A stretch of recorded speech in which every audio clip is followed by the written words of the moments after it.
I'm Jan Drummond. I live in Fort Qu'appelle, and I'm the founder and lead investigator of Calling Lakes Paranormal Investigators Incorporated. I'm Amy Drummond, and I'm the co-founder.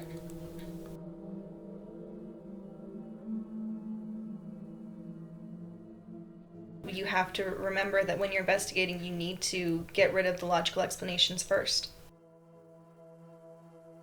You always have to view it scientifically first and get rid of all the logical explanations before you jump to, yes, you're being haunted.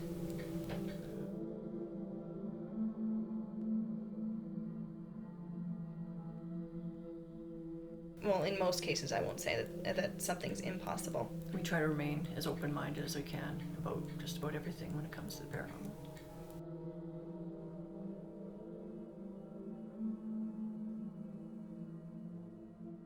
It started off as a TB sanitarium, and then went into the hands. They closed that down, and I believe it went into the hands of the Writers Guild, and then it became a conference center / place for the Sea Cadets.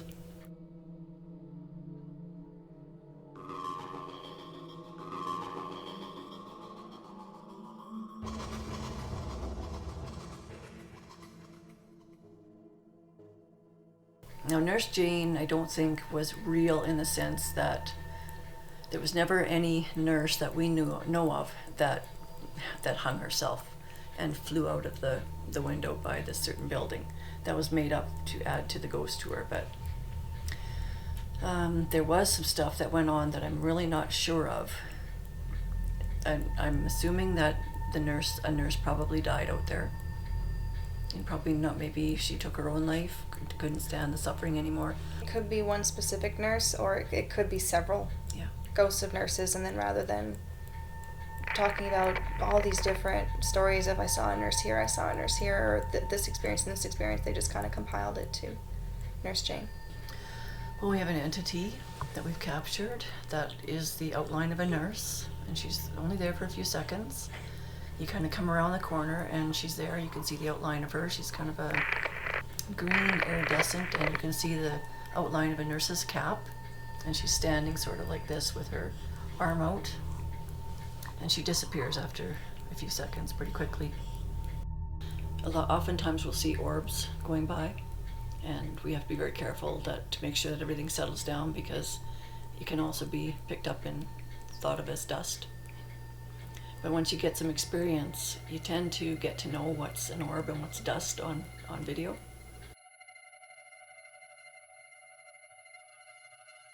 Some of the best orb footage we ever got was probably at Fort Sam. We've got one, and it's quite large, and it's very obviously not dust or bugs, in an enclosed room where there's no windows, iron door, or metal door anyway, and this thing comes along the floor, stops, goes up the door, and then kind of comes back again.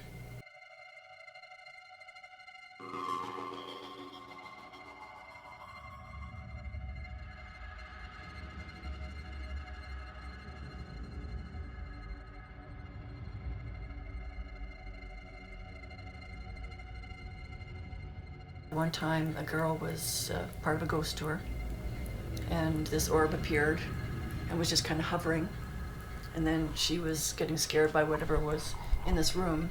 She ran out, like the orb was kind of following what she was doing, followed her, and then she ran and the orb followed behind her. The gentleman who could possibly be the Blue Man, when he died, this woman went to his cottage as she usually did. I think she saw him standing on the hill or something, and then when she went home, she found out that he was already dead. Stories of the Blue Man started to circulate, I think, sometime after that, so we think quite possibly he was the Blue Man. He was seen a lot at Fort Sam, Blue Man, all over the place. Not just in one location, he was all over. So I'm assuming he was just continuing to do his job that he always had done, fixing beds and moving stuff. There's stories of Blue Man where somebody will be pushed up against a wall, but really, in actuality, what's probably happening is the Blue Man is fixing a bed and has maybe pushed the bed up, and he happened to be in the way, sort of thing.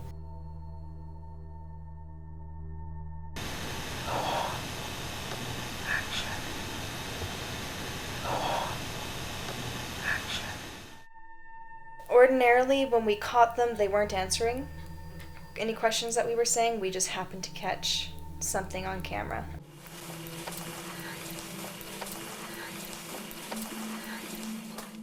Like at Fort Sam, we were sitting in a hallway very quietly, and you hear on tape a voice say, "Let me out of here," or "Get me out of here." Let me out of here. I think 3 times in a row. In our old house, we had several voices in a few seconds saying things like, "Please help with Grandma Miller," and things we had no idea what You're going on the. You people are on the wrong hunt. Testing, folder 5, John Drummond.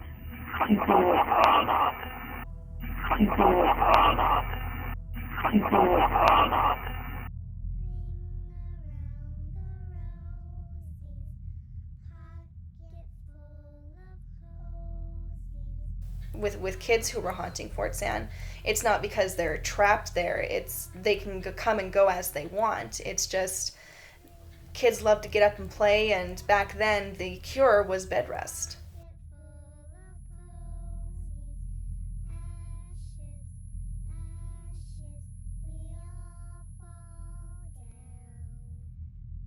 So now they can come back and they can run those halls as much as they want and have fun, and it's kind of a, couldn't do it then, but I can do it now.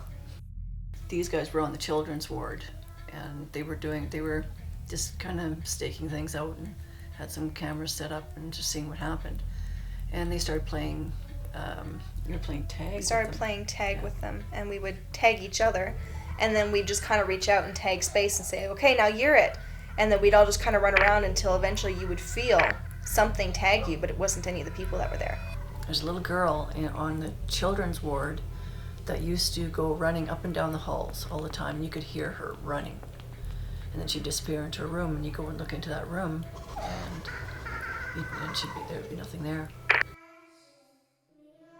Tear that down and rebuild, and it'd be both. There's probably imprints, but there is certainly conscious hauntings. So whatever you build there, I imagine, will be haunted. Something interesting that we ran into with some of the cadets, they had mentioned to us that during storms, they would sit and look out at the front area where all those trees are, and they would watch, and with each lightning strike, they would see more and more shadows of people out on the front area.